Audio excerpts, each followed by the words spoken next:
எல்லாருக்கும் வணக்கம். ரொம்ப நன்றி உங்கள் டைம் இந்த படத்துக்காக கொடுத்தது. ரொம்ப ரொம்ப சந்தோஷமாக இருக்குது.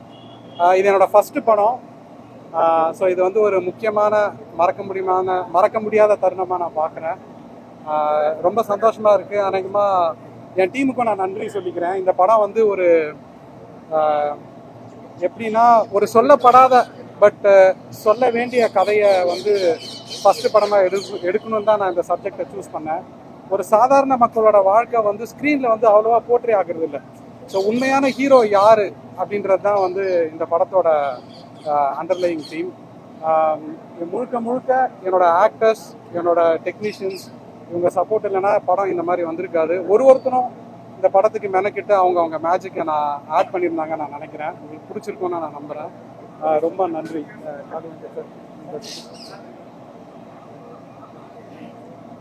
மெட்ராஸ் மேட்னி இந்த படம் முதல்ல பார்க்க வந்ததுக்கு நன்றி. உங்களோட பேர ஆதரவால் இந்த படம் மக்களுக்கு போய் நல்லபடியாக சேரும்னு நான் நம்புகிறேன். இந்த படம் வாய்ப்பு கொடுத்தது வந்து டைரக்டர் கார்த்திகேயன் மணி அவருக்கு இது மூலமாக நன்றி சொல்லிக்கிறேன். Thank you so much. And Abhishek ராஜாவுக்கும்.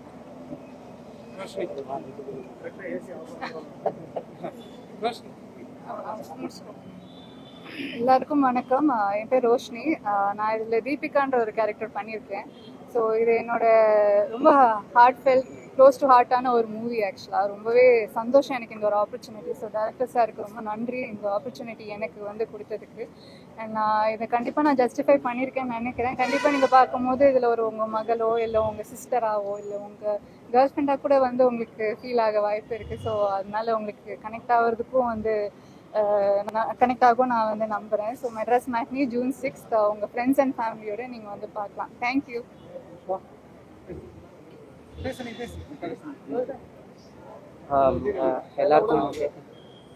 எல்லாருக்கும் வணக்கம். என்னோட பேர் விஸ்வா. நான் இந்த படத்தில் தினேஷ்ன்ற ஒரு கேரக்டர் பண்ணியிருக்கேன். ஸோ இந்த படம் எனக்கு ரொம்ப முக்கியமான படம். ஸோ இந்த படத்தை கொடுத்த என்னோட கார்த்திகனா அவருக்கு ரொம்ப நன்றி. என்னை நம்பி கொடுத்தாரு. இது ஒரு பெரிய ரோல்.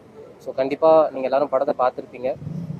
ரொம்ப க்ளோஸ் டு ஹார்ட்டாக உங்கள் எல்லாராலையும் ரிலேட் பண்ணக்கூடிய ஒரு கேரக்டராக தான் இந்த படத்தில் எல்லா கேரக்டருமே இருக்குது. ரொம்ப யதார்த்தமான ஒரு படம்.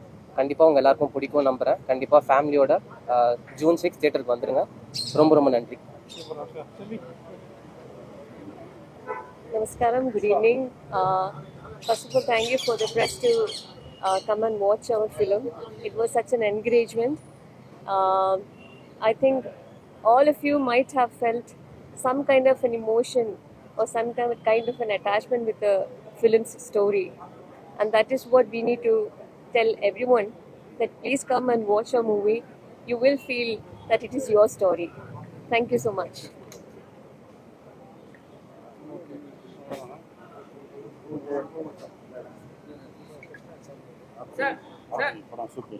Thank you sir. ஐயோ நன்றி சார். சார் அந்த ஸ்டோரி டெல்லிங் பற்றி சொல்லுங்க. ஸ்டோரி டெல்லிங் எப்படி சார் என்னன்னா நான் உண்மையாக இருக்கணும்னு நான் நினச்சேன் சார். இப்போது நான் பிறந்து வளர்ந்தது வந்து எம்ஜிஆர் நகர்.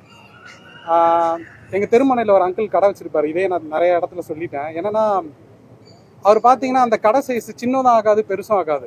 30 வருஷமாக அதுக்குள்ளேயே ஓடுறாரு. இப்போது என் லைஃப் கொஞ்சம் டிஃப்ரெண்ட்டாக இருந்தது. அம்மா அப்பா என்னை நல்லா படிக்க வச்சாங்க. இனிஷியலி நாங்கள் கஷ்டப்பட்டாலும் நான் இப்போ வந்து ஓரளவு டீசெண்டான பொசிஷனில் இருக்கேன்னு நான் நினைக்கிறேன். ஆனால் அவர் வாழ்க்கையை நான் நிறைய வாட்டி யோசிச்சிருக்கேன். இந்த 30 வருஷத்தில் அவர் என்ன சேஞ்சை பார்த்தாருன்னு நான் யோசிச்சிருக்கேன். அந்த முழு சேஞ்சுமே அவர் பையன்கிட்ட நீங்கள் பார்க்கலாம். அந்த பையன் முன்னேறி படித்து நல்ல வேலைக்கு போய் இப்போ ஒரு நல்ல பொசிஷனில் இருக்கான். எனக்கு என்ன டவுட்னா இவர் முன்னேற மாட்டாருன்னு அவருக்கே தெரியுமா? தெரிஞ்சுதான் 30 வருஷமாக அதே ஓட்டத்தை ஓடினாரா? அது வந்து எனக்கு ஒரு ரொம்ப வியப்பத்தக்க ஒரு ஹீரோயிக்கான ஒரு விஷயமா எனக்கு தோணுச்சு.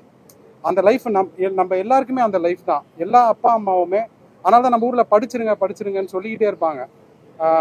அவங்க முன்னேற வாய்ப்பே இல்லைன்னு தெரிஞ்சோம் அந்த ஓயாத ஓட்டம் இருக்குல்ல சார், அவங்க தான் உண்மையான ஹீரோன்னு நினைக்கிறேன். இந்த கதையை வந்து சினிமாத்தனமே இல்லாமல் எடுக்கணும்னு நான் முடிஞ்ச அளவு நான் ட்ரை பண்ணேன். அதான் உண்மை. ஆனால் அட் த சேம் டைம் இது ஒரு ஆர்ட் ஃபிலிமாவோ இல்லை வந்து ஒரு ஃபிலிம் ஃபெஸ்டிவல் ஃபிலிமாவோ மறைஞ்சிடக்கூடாது. இதை வந்து தேட்டருக்கு வந்து மக்கள் பார்க்கணும்.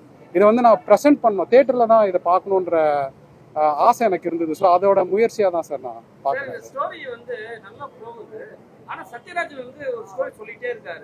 ஏன் விஷுவல்ஸ் நீங்க காட்டுறீங்க, கிளீனா போல்டா காட்டுறீங்க, ஏன் சத்யராஜ் வந்து ஸ்டோரி சொல்லணும்? சார் என்னன்னா இப்போ நான் இதை பற்றி யோசிச்சிருக்கேன் சார். எனக்கு புரியுது, நம்ம ஊர் தமிழ் சினிமாவில் வந்து நரேட்டர் இருந்தாலே கொஞ்சம் ஒரு நெருடல் இருக்க தான் செய்யுது. பட்டு நான் என்ன ஃபீல் பண்ணேன்னா சார், இப்போ இந்த அப்பா கேரக்டர் இருக்கார்ல சார், அவரு தான் நல்ல அப்பான்னு சொல்லிக்கிறதுக்கும் அவரோட எதிரி அவரை முதுகில் தட்டி கொடுத்து நீ நல்ல மனுஷன்டா, நீ நல்லா வாழ்ந்தன்னு சொல்றதுக்கும் பயங்கர டிஃப்ரென்ஸ் இருக்கு. இது ஒரு காரணம். இன்னொன்று, இது வந்து ஒரு ரிஃப்ளெக்டிவான ஒரு கண்ணாடி மாதிரியான ஒரு எக்ஸ்பீரியன்ஸாக நான் பார்த்தேன் சார். ஒரு ஆப்ஷன் வந்து அந்த பையனே வளர்ந்து ரிஃப்ளெக்ட் பண்ணி பார்க்கறது, நாங்கள் சின்ன வயசில் இப்படி இருந்தோம், அது வந்து நம்ம எடுத்த டெம்ப்ளேட். ஸோ இதில் வந்து எனக்கு இந்த அவர் வந்து பார்த்தீங்கன்னா பணக்காரரு, கல்யாணம் பண்ணியிருக்க மாட்டார், எலிசபெத் டெய்லர் மேலே தான் லவ். அதுக்கப்புறமா வந்து நல்ல கனெக்ஷன் உண்டு, நல்ல வசதி உண்டு, இவங்கள துச்சமாக மதிக்கிறாரு. இவங்க கதையை சொன்னால் இன்ட்ரெஸ்டிங்காக இருக்கும்னு எனக்கு தோணுச்சு சார். அது எனக்கு வந்து ஒரு குழந்தை பிறந்து அவள் வளர்ந்து யூஎஸ் போகிற வரைக்குமான அந்த கதையை வந்து என்னால் ஒரு 2 hour 10 நிமிஷத்தில் சொல்ல முடிஞ்சது. இது ஒன்று. இன்னொன்று, ஹியூமரும் வந்து கொஞ்சம் ஸ்விட்ச் ஆகும். ஃபார் எக்ஸாம்பிள், அந்த பையன் வினோபான்னு ஒரு பையன் இருப்பான்.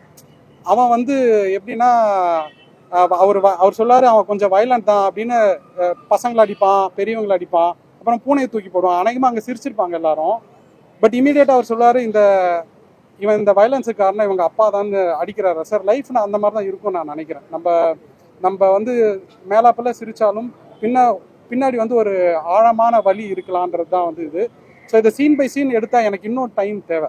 ஸோ இது வந்து ஒரு ஒரு ஃபேமிலியோட ஸ்லைஸ் ஆஃப் லைஃப்னு கூட நான் சொல்ல மாட்டேன். இது ஒரு பெண் குழந்தையோட முழு வாழ்க்கை.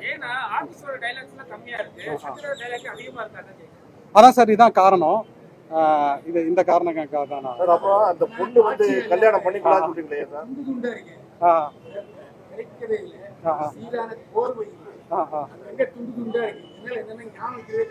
அப்படியா?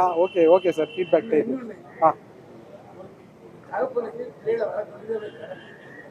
அது என்னமோ ரொம்ப சுமையா காட்டிட்டீங்க.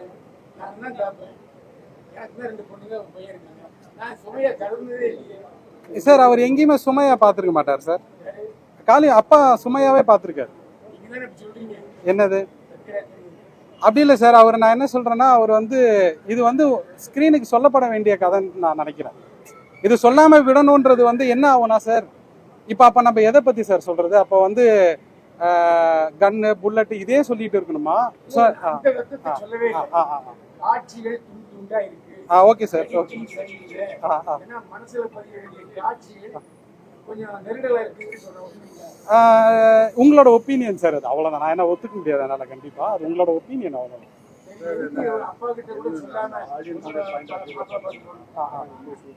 Thank you sir. Thank you sir. ஆமாம் சார், ஆமாம். Thank you sir. சார் அப்புறம் இந்த பொண்ணு வந்து கல்யாணம் தேங்க்யூ சார். பண்ணிக்கலாம். பொண்ணு அர்ச்சனா வந்து அட்வைஸ் பண்ணுங்க, நீ கல்யாணம் பண்ணிக்கணும் அவசியமா அப்படின்னு ஒரு டைலாக் வருது. ஆமாம். அதுக்கு கல்யாணம் பண்ணிக்கூடாதுன்னு சொல்றீங்களா? எப்படி, என்ன டைலாக் அது? இல்லை, நான் எதுவுமே சார், நான் என்னோட ஐடியாலஜி இந்த படத்தில் எங்கேயுமே இல்லை சார். நான் அதுலேயும் தெளிவாக இருந்தேன். இப்போ எனக்கு என்ன பர்சனலாக பொலிட்டிக்கல் ஐடியாலஜி இருந்தாலும் வேறு விதமான ஐடியாலஜி இருந்தாலும் நான் என் கேரக்டர்ஸ் ஐடியாலஜி பேசாது. ஆனால் என்னென்னா, இப்போ இருக்கிற நம்ம எல்லாருக்குமே வந்து ஒரு ஒப்பீனியனை வந்து ரொம்ப ஆம்ப்ளிஃபை பண்ணி திணிக்கிற கல்ச்சர் இப்போ இருக்குது. இப்போ ஃபார் எக்ஸாம்பிள் அவங்க அந்த ஒரு பர்ஸ்பெக்டிவ் தான் சார் அது. ஸோ நான் எதுவுமே சொல்ல வரல. ஆனால் அந்த மாதிரி இப்போ ஒரு மாடர்ன் பொண்ணுக்கு அந்த விதமான குழப்பங்கள் இருக்குது. அதுதான் சார் காமெடி. பார்வை என்ன டைலாக், உங்களோட ஒப்பீனியன் சார்? நான் என்ன நினைக்கிறேன்னா சார், இந்த கண்டிப்பாக எல்லாருக்கும் சாகும்போது தூக்கி போட 4 பேர் வேணும். அது வந்து என்னதான் மேரேஜ் வந்து இப்போ கஷ்டம் அப்படி இப்படின்னாலும் அதெல்லாம் சகிச்சுக்கிட்டு அது ஒரு ஃபண்டமெண்டல் யூனிட்டாக தான் சார் நான் பார்க்குறேன். என்னோட பர்சனல் ஒப்பீனியனாக தான். காளி வெங்கட் வந்து கமல் சார் சிம்பு சார் மோத தயாராயிட்டாரா? காளி சார் வாங்க. இல்லை அப்படி இல்லை. நான் அவரோட பெரிய தீவிரமான ரசிகன். நான் சின்ன வயசுலேருந்து ஒரு நிமிஷம் கேளுங்க, நான் சொல்லி முடிச்சுக்கிறேன். அதோட நீ கேள்வி கேட்டில பதில் சொல்லணும் போல. அது எனக்கு வந்து நான் சின்ன வயசுலேருந்து சாரோட பெரிய ஃபேன். இப்போ எங்கள் டீமுக்காக எப்படி இருக்குன்னா, இப்போ தக்லைஃபு ஒரு திருவிழா நடக்குது இல்லை, அந்த திருவிழாவில் நாங்கள் ஒரு ஓரமாக பஞ்சு மிட்டாய் விற்க வந்திருக்கோம். அந்த ஒரு மனநிலை தான் எங்களுக்குள்ளே இருக்குது. ஸோ அது வந்து மக்கள்கிட்ட தான் அப்படி தான் நாங்கள் அதை ப்ரெசென்ட் பண்ணுறோமே தவிர நீங்கள் சொல்கிற மாதிரி எந்த மனசுக்குள்ளே அப்படி எந்த எண்ணமும் இல்லை. ஓகே போல. வேற என்ன தொடர்ச்சியாக எங்கெங்க நடிச்சிட்டு இருக்கேன்? இல்லை நான் வந்து கதையின் நாயகனா அப்படி நடிக்கணுன்ற இன்டென்ஷனில் நடிக்கவே இல்லை. இது வந்து இந்த கதைக்கு நான் தேவைப்பட்டேன்னு டைரக்டர் ரொம்ப அழுத்தமாக ஃபீல் பண்ணார். அப்புறம் நீங்கள் நடிக்கணும்னு சொல்லி இந்த கதை சொன்னேன். கதை எனக்கு ரொம்ப பிடிச்சிருந்துச்சி, என் ரோல் எனக்கு ரொம்ப பிடிச்சிருந்துச்சி. அது நான் சின்ன ரோலாக பெரிய ரோலான்னு பார்க்க மாட்டேன். இது படம் ஃபுல்லாக வருது, அவ்வளோதான். எனக்கு எந்த திட்டமும் கிடையாது. அப்படியா? நன்றி. அதுக்கு அவங்களுக்கு தான் நன்றி சொல்லணும்.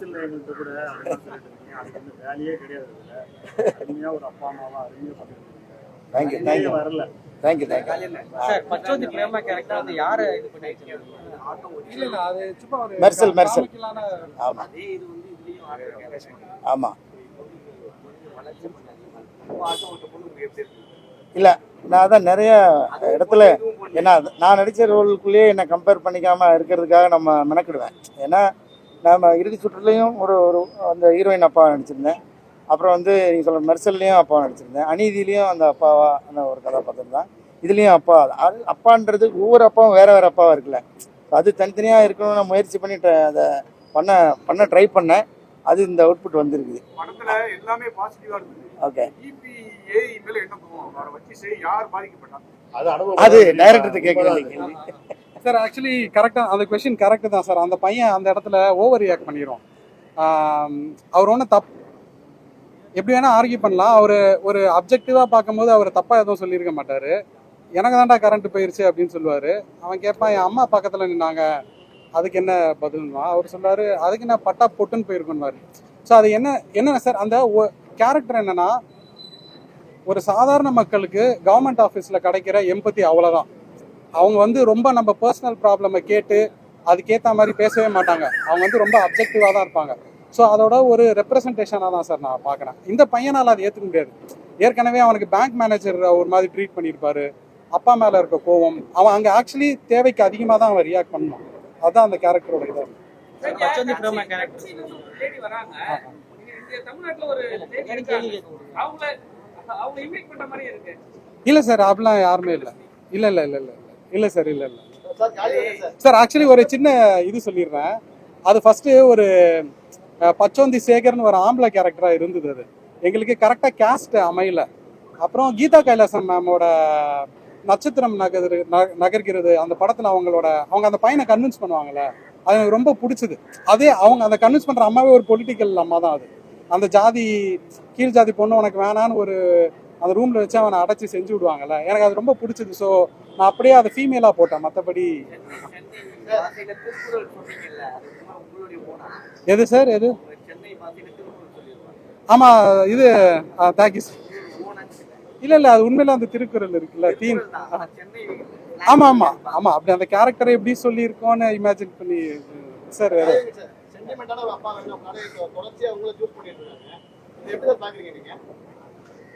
சென்டிமெண்டான அப்பான்னு இல்லை. அதான் இப்போ எமோஷன் எல்லாருக்கும் வந்து ஒன்று தான் கிட்டத்தட்ட.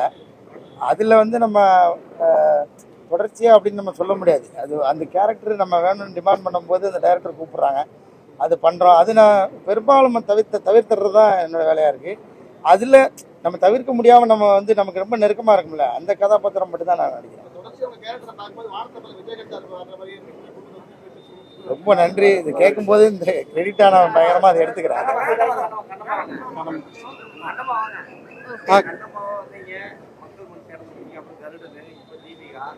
எப்படி இருக்கான்னு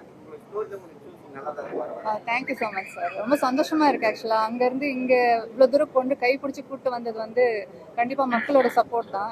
உங்கள் மீடியா ப்ரெஸ் சப்போர்ட் இல்லாமல் இவங்கெல்லாம் தான் எனக்கு ஹெல்ப் பண்ணாங்க இவ்வளோ தூரம் வரதுக்கு. ஸோ ரொம்பவே சந்தோஷமா இருக்கு. ரொம்பவே என்ன சொல்றது, ட்ரீம் மாதிரி இருக்கு எனக்கு இந்த இடத்துல வந்து உங்க முன்னாடிலாம் வந்து பேசுறதுக்கு ரொம்ப சந்தோஷமா இருக்கு. தேங்க்யூ. சீரியல் இருக்கும்போது உங்களை வந்து ஒரு விஷயம் சொல்லியிருந்தாங்க, அந்த பிளாக் மாதிரி இது பேசியிருந்தாங்க. ஸோ இதுலயும் வந்து டைரக்டர் ஒரு விஷயம் சொல்லியிருந்தாரு, ஆனா வந்து டோட்டலா சேஞ்ச் ஆயிருக்கு. எப்படி அது புரியல? சீரியல்ல இருந்து இதுல சேஞ்ச் ஆயிருக்குன்னு சொல்றீங்களா? புரியல எனக்கு. சீரியல்ல இருந்து இங்க சேஞ்ச் ஆயிருக்கு. சீரியல்ல வந்து இல்ல இது வந்து ஹெல்தியா இருக்கிற ஒரு இதுதான். ஏன்னா சீரியல்ல இருக்கும்போது டார்க் மேக்கப் போட்டு தான் நாங்க நடிச்சிருந்தோம். ஸோ அது ஒரு 5 வருஷம் முன்னாடி. இப்போ வளர்ந்துட்டேன். கல்யாணம் பண்ண அடுத்தடுத்த படங்கள்ல சான்ஸ் கிடைக்காதுன்னு சொல்லி கல்யாணம் வேணாம். கதைப்படி வந்து நான் வந்து குடும்பத்தை வந்து ஃபர்ஸ்ட் பார்த்துக்கணுன்றது ஃபர்ஸ்ட் ப்ரையாரிட்டியா இருந்தது. அதனால தான் வந்து நான் கல்யாணம் வந்து தள்ளி போட்டுட்டே இருந்தேன். நிறைய பெரும்பாலும் இப்போ இருக்கிற சொசைட்டில நிறைய பேர் அதை பண்ணிட்டு இருக்காங்க. ஸோ அதை தான் வந்து டிபிக் பண்ற மாதிரி தீபிகா வந்து அதோட அவங்களோட கேரக்டர் இருக்கு. சார் டைரக்டர் சார் அதே மாதிரி எல்லா விஷயத்தையும் விட்டுருக்கீங்க, ஜாதி இல்லத்து எல்லா விஷயத்தையும். நான் எதுக்கும் ஒரு ஃபினிஷிங் இதுதான் தீர்வு, படம் கூட ஃபினிஷ் இல்லாத மாதிரி பார்ட் 2க்காக அப்படி விட்டீங்களா? இல்லை சார், பார்ட் 2லாம் என்னை பொறுத்த வரைக்கும் ஃபினிஷிங் இருக்குது சார். என்னன்னா இந்த கதையை ஏன் சொல்லணும், சாதாரண மக்களோட கதை ஏன் சொல்லணுன்ற கேள்வி. அதில் வந்து சந்தோஷம் இருக்குது, அன்பு இருக்குது, பாசம் இருக்குது, அதில் அவ்வளோ அழகு இருக்குது. அதை தான் சொல்ல வரும். ஒரு ஆட்டோ டிரைவர் கார் கற்றுக்கிறது அவ்வளோ கஷ்டமா? கஷ்டம் இல்லை, ஆனால் நீங்கள் யோசிச்சிங்கன்னா சும்மா ஒரு ஒன்ஸ் அகேன் அந்த கேரக்டருமே ஒரு ரெப்ரசன்டேஷன் தான் சார். இப்போது நான் இன்ஜினியரிங் படிக்கும் போது ஐஐடி மெட்ராஸ்ன்னு ஒன்று இருக்குன்னு எனக்கு தெரியாது சார். எனக்கு ஏன் சின்ன சர்க்கிளுக்கு வர இன்ஃபர்மேஷன் இருக்குல்ல சார், நம்ம வந்து அந்த மாதிரி இருக்கவங்களுக்கு ஒரு விஷயத்த ஒழுங்காக கற்றுக்கிறதும் கற்றுத்தரவங்களும் ரொம்ப குறைவாக இருப்பாங்க. நான் அதை அனுபவிச்சிருக்கேன். ஸோ அந்த கேரக்டர் வந்து அதோட ரெப்ரசன்டேஷன் தான். அவர் இவர் வாழ்க்கை, அவர் நரேட்டர் சொல்லுவார், வாழ்க்கையில் இவருக்கு தப்பாக கைட் பண்ண கூட யாருமே இருந்திருக்க மாட்டாங்கன்னு சொல்லுவார். இந்த மாதிரி மக்களுக்கு எதான் நிலைமை. ஸோ அதோட ஒரு ஹியூமரஸ் ரெப்ரசன்டேஷன் தான் அந்த கேரக்டர்ஸ்.